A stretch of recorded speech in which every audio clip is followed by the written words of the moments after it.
सभी को नमस्ते। कास्ट आयरन से बने इस खोखले सिलेंडर में एयर और फ्यूल अर्थात हवा और पेट्रोल का मिश्रण तब आता है जब हम बाइक के स्टार्टर मोटर या किक के सहारे पिस्टन को नीचे की ओर ढकेलते हैं।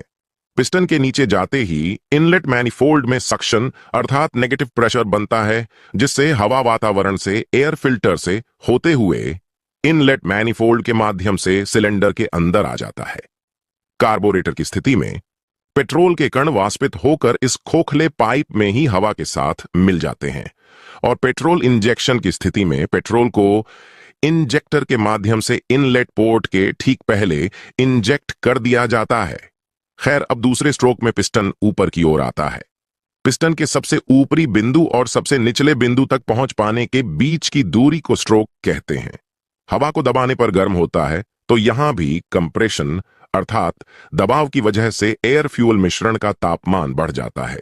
ठीक इसी समय बढ़े हुए तापमान में स्पार्क प्लग के द्वारा स्पार्किंग होने पर एयर फ्यूल मिश्रण आसानी से ब्लास्ट हो जाता है और एक उच्च क्षमता का बल पिस्टन को नीचे की ओर धकेलता है।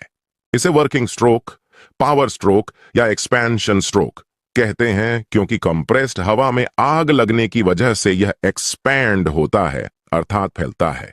चौथे स्ट्रोक में पिस्टन बॉटम से टॉप अर्थात नीचे से ऊपर की ओर आता है और जला हुआ मिश्रण माने धुआं बाहर निकल जाता है।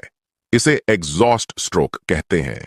ध्यान दें, यहां पावर स्ट्रोक के दौरान पिस्टन को मिले बल के कुछ हिस्से को क्रैंक शाफ्ट और फ्लाई व्हील अवशोषित कर लेता है, जिसका उपयोग सक्शन, कंप्रेशन और एग्जॉस्ट स्ट्रोक के दौरान पिस्टन के द्वारा अगली बार गति करने में इस्तेमाल कर लिया जाता है। इस प्रकार से यह 4 स्ट्रोक का इंजन लगातार चलता रहता है।